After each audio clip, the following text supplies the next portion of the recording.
Estudando as confissões reformadas, nós vamos encontrar alguns princípios que devem orientar o culto a Deus.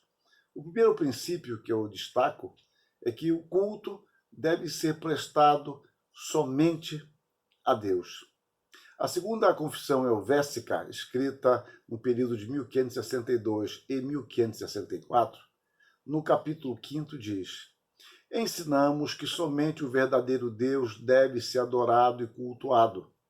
Esta honra não concedemos a nenhum outro, segundo o mandamento do Senhor. Ao Senhor teu Deus adorarás e só a ele darás culto. Mateus 4:10. Nós cremos em um só Deus e só a ele invocamos e o fazemos mediante Cristo. E continua à frente. Por essa razão, não adoramos, nem cultuamos, nem invocamos os santos dos céus, nem outros deuses, nem os reconhecemos como intercessores ou mediadores perante o Pai que está no céu. Deus e Cristo, mediador, nos são suficientes. Nem concedemos a outros a honra que é devida somente a Deus e ao seu Filho. Observem a clareza. O culto é prestado somente a Deus. E é claro que essas confissões foram elaboradas tendo sempre o outro em vista. E esse outro envolvia uma prática. No primeiro momento, o grande outro era a Igreja Romana. Na Confissão de Westminster, escrita mais tarde, já em 1647, no capítulo 21, parágrafo 2º, nós lemos: culto religioso deve ser prestado a Deus, o Pai, o Filho e o Espírito Santo, e só a ele.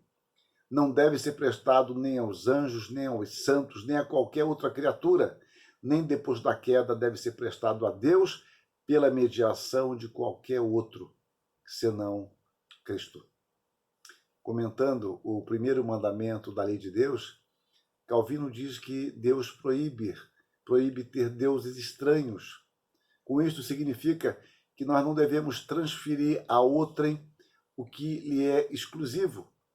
É impossível adorar a Deus corretamente sem o reconhecimento de seus atributos pessoais.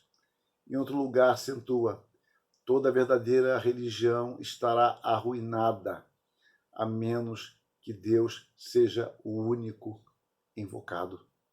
Dentro desta perspectiva de culto somente a Deus, nós vemos também nas confissões que as orações não dirigidas a Deus se constituem numa grave ofensa a Ele. E diz o reformador: os papistas saciem-se o quanto possam em suas genuflexões diante de Deus. O fato é que o roubam da principal parte de sua glória, quando dirigem suas súplicas aos santos. Então, observe, meus irmãos, como a reforma enfatizou o culto a Deus, a oração dirigida a Deus, as prescrições divinas como sendo extremamente importantes e únicas para nos orientar quanto ao culto. Então, nós depreendemos que não pode haver culto hipotético, conforme as nossas meras hipóteses. Há um Deus hipotético, conforme a nossa imaginação. Calvino observa que os homens, abre aspas, se afastam do verdadeiro Deus porque julgam a Deus não por sua infinita majestade, mas pela vaidade tola e volúvel de suas próprias mentes. Consequentemente, quando servem a este ser, diz Calvino mais uma vez, não adoram o Deus eterno, mas os sonhos e as fantasias de seus próprios corações no lugar de Deus. Ou seja, o homem constrói uma quimera, uma ilusão, e adora a sua construção, adora aquilo que ele inventou fruto de sua imaginação. O Deus a quem adoram, neste caso, não é um Deus real. Já o Deus a quem nós cristãos adoramos é o Deus real. Ele se revela e ele diz como quer ser adorado. O resto, que foge deste princípio ou destes princípios, é idolatria resultante de nossa imaginação pecaminosa. Então eu deixo com vocês hoje este princípio. O culto é oferecido somente a Deus. Somente Deus deve ser adorado conforme a sua própria palavra testifica.